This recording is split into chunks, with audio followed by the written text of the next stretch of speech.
নমস্কার বন্ধুরা, রাখি দত্ত ব্লগে তোমাদের সবাইকে স্বাগতম। তোমরা সবাই কেমন আছো? আশা করি তোমরা সবাই ভালো আছো। তো আজকে ব্লগে আমি যাব টাউনে, আর টাউনে গিয়ে গরমে আমি কী কী করলাম, তো তোমরা পুরো ব্লগ দেখতে থাকো। Enjoy the video. হ্যালো বন্ধুরা, তো সবার প্রথমে সবাইকে good morning, very good morning. সবাই পুরো ভিডিও দেখবে। আর গরম, খুবই গরম পড়ছে। গরমে বাচ্চাদের স্কুল বন্ধ দিয়ে দিয়েছে। তো বাচ্চাদের স্কুল যেভাবে বন্ধ, কিন্তু বড়দের জন্য তো সব কিছু বন্ধ হয় না। তো গরমের ভিতরে কিন্তু আমাদের রান্না করতে হয়। তুমি ব্যাংকে যাও আর বাইরে কেনাকাটি করতে যাও, জব করো আর বেকার থাকো, রান্না কিন্তু করতে হবে। পেটে খাওয়ার কিন্তু সবার আগে রেডি করতে হবে। আগে করো পরে করো, প্রত্যেক দিন কিন্তু রান্না মাস্ট। কারণ রান্না ছাড়া আমাদের জীবন অচল। কারণ রান্না করব, খাবো পেট ভরে, এই পেটের জন্য সব কিছু।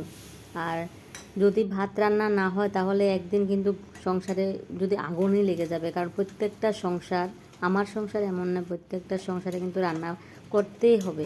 কারণ সবাই খাওয়া দাওয়া করে, আর খেয়ে পরে তো সবাই বেঁচে থাকে, তাই না? তো আমি রান্না করতে চলে আসলাম রান্নাঘরে। আর রান্নাঘরে আসলাম, আমার ঘরে কিন্তু সাজনা সবজি কিন্তু সবাই খেয়ে ভালো পায়। আর এই সিজনে কিন্তু সাজনাটা কিন্তু সবাই খাবে। সাজনা কিন্তু অনেক রোগের উপকার। সাজনা পাতার শাকও কিন্তু অনেক রোগের উপকার। তোমরা অবশ্যই সাজনাটা খাওয়ার তালিকায় রাখার চেষ্টা করবে। বিশেষ করে এই চৈত্র মাস, বৈশাখ মাস সিজনটাতে কিন্তু খুবই উপকার। তোমরা সাজনা পাতার শাক বলো আর সাজনাই বলো, খেয়ে কিন্তু তোমাদের ভালো লাগে আর অনেক রোগের উপকার তাই খাবে। অনেকের শরীরে অনেক প্রবলেম হয়, স্কিনের প্রবলেম, অনেক কিছু হয়। তো সাজনা পাতার শাক এবং সাজনা কিন্তু আমাদের শরীরে অনেক রোগকে ভালো রাখে, যেটা ব্যাখ্যা করলেও কম হবে। আর যে এই টাইমে অনেকের শরীরে স্কিনের অনেক প্রবলেম হয়, হাম হয়, তারপরে খুজলি হয়, আর রক্তর কম হয়, অ্যালার্জি প্রবলেম হয়, কিন্তু সাজনাটা কিন্তু আমাদের খুব উপকার। তো সাজনা পাতার শাক করলাম আর সাজনা সবজি করলাম। আর এদিকে আমি পাবদা মাছ এনেছিল, পাবদা মাছ পেঁয়াজি করব। আর পাবদা মাছও আমি বসিয়ে দিলাম এদিকে। পাবদা মাছটা আমাদের ঘরে একটু বেশি হয়। তো তোমরা কে কে পাবদা মাছ ভালো পাও জানি না। আমাদের ঘরে যেহেতু বাচ্চা আছে, পাবদা মাছের কাঁটা নেই, কাঁটাটা খুবই কম, যার কারণে বাচ্চাদের জন্য খুব ভালো বলে পাবদা মাছটা আমাদের ঘরে খুব বেশি হয়। আর আমাদের ঘরে কিন্তু বাচ্চার সঙ্গে সঙ্গে কিন্তু বড়রাও কিন্তু কাঁটা বেছে মাছ খাওয়া কিন্তু পছন্দটা কম করে, যার কারণে পাবদা মাছটাকে খুব ভালো পায়। এটা খাওয়ার তালিকায় বেশি থাকে আমাদের। আমাদের ঘরে পাবদা মাছটা কিন্তু রান্না হয়। আমার রান্না মোটামুটি শেষ হয়ে গেছে। তোমার হেলমেট কো?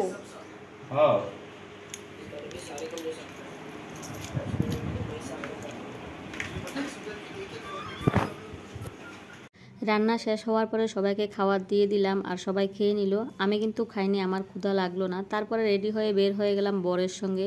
একটু হেসে খেলে বের হলাম ঘর থেকে। এমন একটা কথা বললো যেটা তোমরা শুনতে পারবে না, যার কারণে আমি স্পিকারটা অফ করে দিলাম। যাই হোক, তারপরে আমরা বের হয়ে গেলাম বাইকে করে। এবার তো মজাই আলাদা, পরে বসবো আর বাইকের হাওয়া খাবো। তারপরে চলে গেলাম ব্যাংকে। আর ব্যাংকে গিয়ে খুব ভিডিও করতে পারছি না, সবাই দেখে আছে আমার দিকে। তো যার কারণে আমি পুরো ভিডিওতে সবাইকে দেখাতে পারছি না। তো একটু সময় আমি ভিডিওতে দেখালাম যে ভিড় হলো। তারপর আমি ব্যাংকের কাজ শেষ করলাম। শেষ করে আমি বের হয়ে গেলাম ব্যাংক থেকে। তারপর ব্যাংক থেকে বের হয়ে আমি আসলাম বটতলা। আর প্রচণ্ড গরম, এত গরম না, আমি লাস্ট পর্যন্ত আমি ডাব খাওয়ার জন্য আসলাম ডাবের দোকানে। আর এক একটা ডাবের এক একটা রেট বলছে আঙ্কেলটা। তারপরে আমি একটা ডাব নিলাম। একটু বড় দেখে নিলে নাকি 100 টাকাও আছে ডাব। তো যার কারণে আমি একটু ছোটোই নিলাম, 50 টাকার একটা ডাব নিলাম। বেশি জল হয়নি। তারপর আমি জলটা খাওয়ার পরে পেটে খুব শান্তি লাগলো। তারপরে ডাব খাওয়ার পরে ডাবের ভিতরে মলাই খাবো না, এটা তো হতেই পারে না। তো মলাই তো খেয়ে নিলাম। তারপরে আসলাম আমি জুতা দোকানে, আর জুতা কিনবো। আমি বিয়ে বাড়িতে যাবো, তো একজোড়া জুতা নিতে আসলাম। তো জুতা নিয়ে নিলাম, জুতা নিয়ে উঠে গেলাম আমি অটোতে। আর দোকানে আমি তোমাদের ভিডিও করি নিই, কারণ সব দোকানদার তো ভালো নাও পেতে পারে, যার কারণে জুতাটা যখন নিলাম তখন আমি ভিডিও করলাম না। আর আসার সময় আইসক্রিম নিলাম, আর আইসক্রিম নিয়ে চলে আসলাম ঘরে। এত গরম পড়ছে, এত গরম পড়ছে, কী করে তোমাদের বোঝাবো। আসার সময় যে আইসক্রিম নিলাম, ছেলেকে একটা দিলাম, আমি একটা খেলাম, আর একটা ফ্রিজে রেখে দিলাম। ওটাও কিন্তু একটু পরে সবাই ভাগ করে খেয়ে নিলাম। আসলে জানো তো, এত গরম, কি ডাবের জল, আইসক্রিম কিছুই মনে হচ্ছে যেন কাজ করছে না। সত্যি বডি পুরো গরম হয়ে গেছে, পেটের ভিতরে পুরো গরম হয়ে গেছে। এমন গরম হয়েছে মনে হচ্ছে যেন ফ্রিজের ভিতরে ঢুকে বসে থাকি। এসি তো নেই ঘরে, তো এসির হাওয়া তো খেতে পারবো না। পাখার বাতাসও মনে হচ্ছে যেন গরম লাগছে।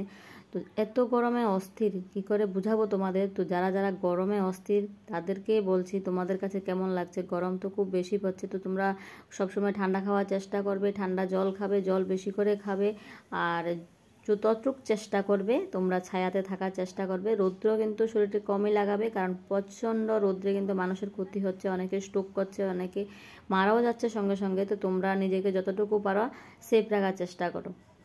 আর বন্ধুরা, তোমরা কিন্তু মাছ মাংসটা গরমের ভিতরে একটু কমই খাবে, কারণ ওগুলি থেকে কিন্তু অনেক ক্ষতি হয়। গরমে যত ঠান্ডা খাওয়ার চেষ্টা করবে অত ভালো। তারপর সন্ধ্যা হয়ে গেছে, আমি চলে গেলাম আবার টিউশন মাস্টারের বাড়িতে ছেলেকে নিয়ে। এই রোজের ডিউটি, আর টিউশন মাস্টার বাড়িতে তো দৌড়াতেই হবে।